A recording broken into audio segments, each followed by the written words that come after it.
Hi, folks. I'm Leanne Little, and I'm owl about stories. I read them, write them, watch them, anything with a story. I absolutely love it. I especially love sharing them with other people, and what better way is there to start than with the classics? They're classics for a reason, right? They're amazing stories and absolutely timeless. Don't forget to hit up all those fancy buttons. Like, subscribe, follow, share, whatever you need to do. But most importantly, don't be afraid to reach out. I'd love to connect with you, so feel free to leave comments as you'd like, or you can even follow me over on my Buy Me a Coffee page, leannelittle.com, to message directly. So let's continue on with The Count of Monte Cristo by Alexandre Dumas. Chapter 80. The Accusation. Monsieur d'Averny soon restored the magistrate to consciousness, who had looked like a second corpse in that chamber of death. "Oh, death is in my house," cried Villefort. "Say rather, crime," replied the doctor. "Monsieur d'Averny," cried Villefort, "I cannot tell you all I feel at this moment. Terror, grief, madness?" "Yes," said Monsieur d'Averny with an imposing calmness, "but I think now is the time to act. I think it is time to stop this torrent of mortality. I can no longer bear to be in possession of these secrets without the hope of seeing the victims and society generally revenged." Villefort cast a gloomy look round him. "In my house," murmured he. "In my house."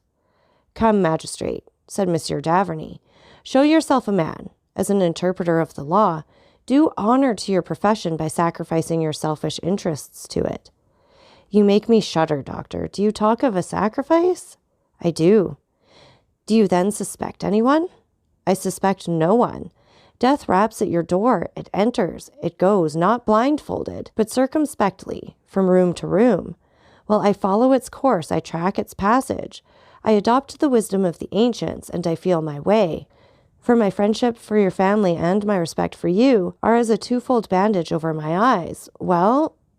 "Oh, speak, speak, doctor. I shall have courage." "Well, sir, you have in your establishment, or in your family, perhaps, one of the frightful monstrosities of which each century produces only one. Locusta and Agrippina, living at the same time, were an exception, and proved the determination of Providence to effect the entire ruin of the Roman Empire, sullied by so many crimes. Brunhilde and Fredegund were the results of the painful struggle of civilization in its infancy, when man was learning to control mind, were it even by an emissary from the realms of darkness. All these women had been, or were, beautiful. The same flower of innocence had flourished, or was still flourishing on their brow, that is seen on the brow of the culprit in your house." Villefort shrieked, clasped his hands, and looked at the doctor with a supplicating air. But the latter went on without pity. "Seek whom the crime will profit," says an axiom of jurisprudence. "Doctor," cried Villefort, "alas, doctor, how often has man's justice been deceived by those fatal words? I know not why, but I feel that this crime—" "You acknowledge, then, the existence of the crime?" "Yes, I see too plainly that it does exist, but it seems that it is intended to affect me personally. I fear an attack myself after all these disasters." "Oh, man," murmured d'Averny, "the most selfish of all animals, the most personal of all creatures, who believes the earth turns, the sun shines, and death strikes for him alone. An ant cursing God from the top of a blade of grass, and have those who have lost their lives lost nothing? Monsieur de Saint-Méran, Madame de Saint-Méran, Monsieur Noirtier." "How, Monsieur Noirtier?" "Yes, you think it was the poor servant's life that was coveted?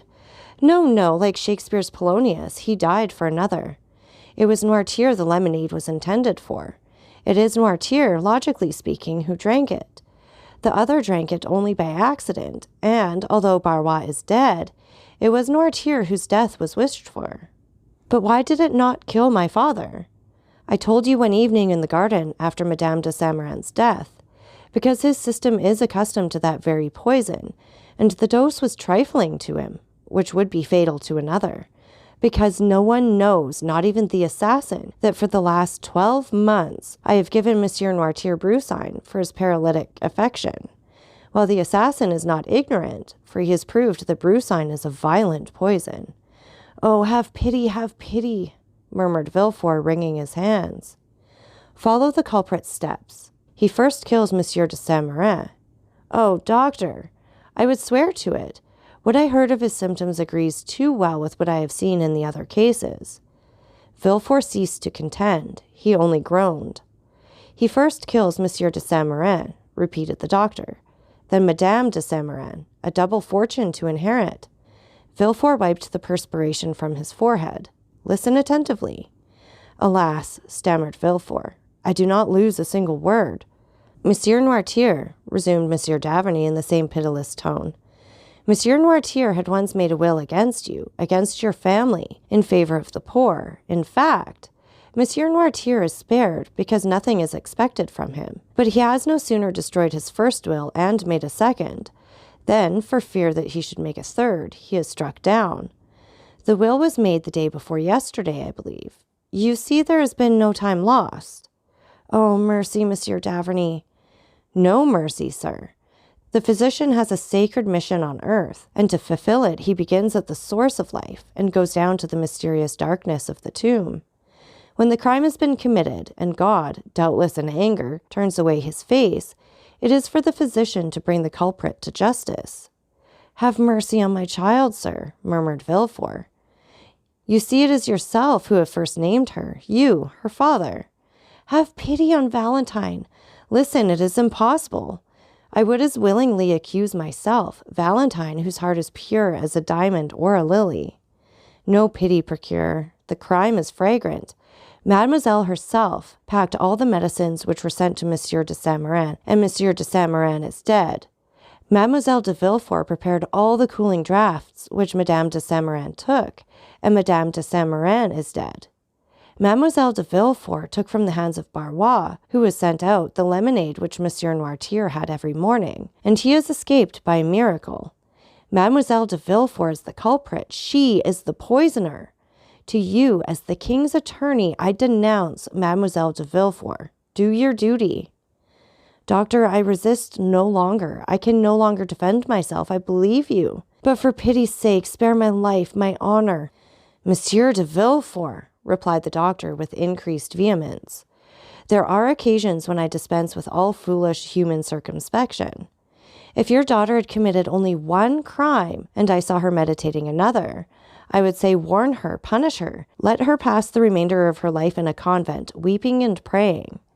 If she had committed two crimes, I would say, here, Monsieur de Villefort, is a poison that the poisoner is not acquainted with, one that has no known antidote, quick as thought, rapid as lightning, mortal as the thunderbolt.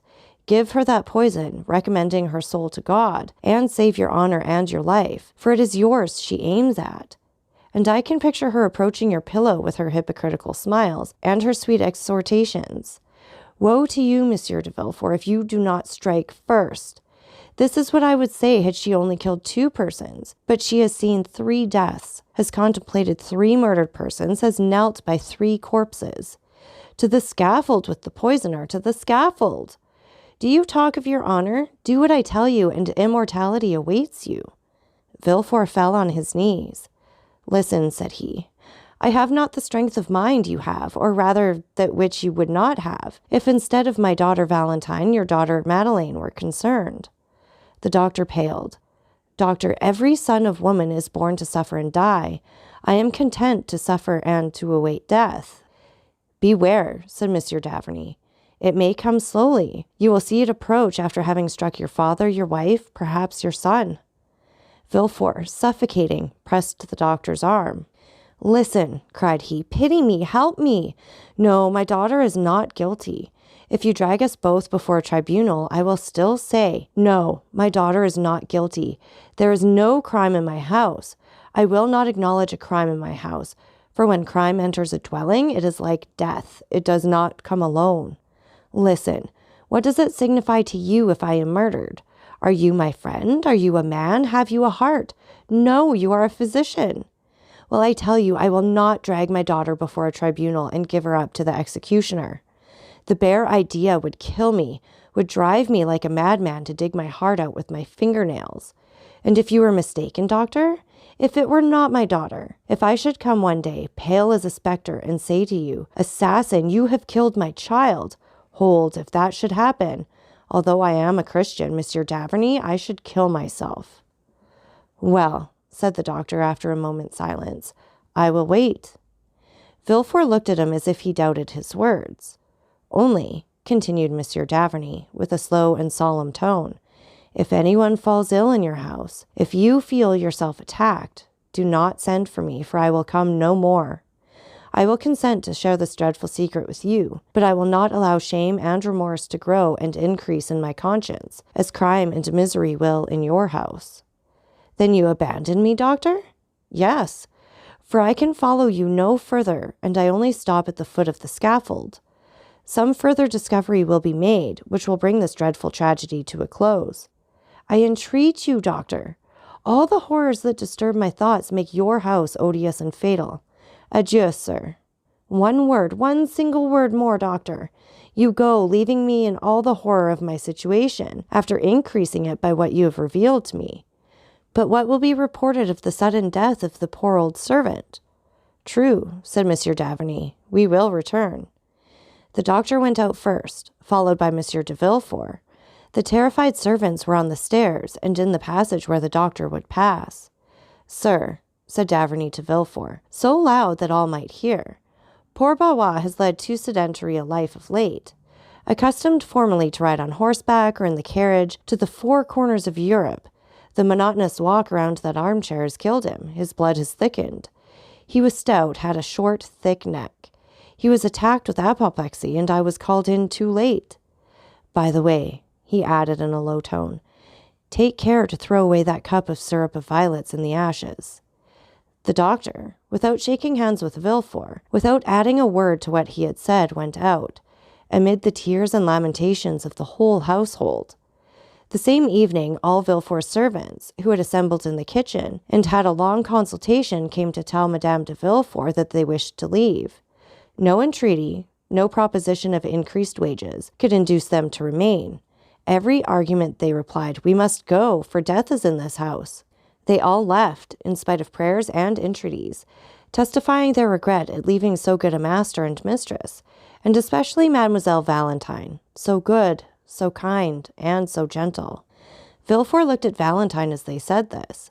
She was in tears, and strange as it was, in spite of the emotions he felt at the sight of these tears, he looked also at Madame de Villefort, and it appeared to him as if a slight gloomy smile had passed over her thin lips, like a meteor seen passing inauspiciously between two clouds in a stormy sky. So that's it for this chapter. And again, take a minute to like, subscribe, and share. And don't forget that I love hearing from all of you. So please leave any comments you'd like, or you can follow me over on my Buy Me a Coffee page, leannelittle.com. That's LIANELITTLE.com. And thank you so much for listening. Remember, it's Owl About the Story. Have a great day.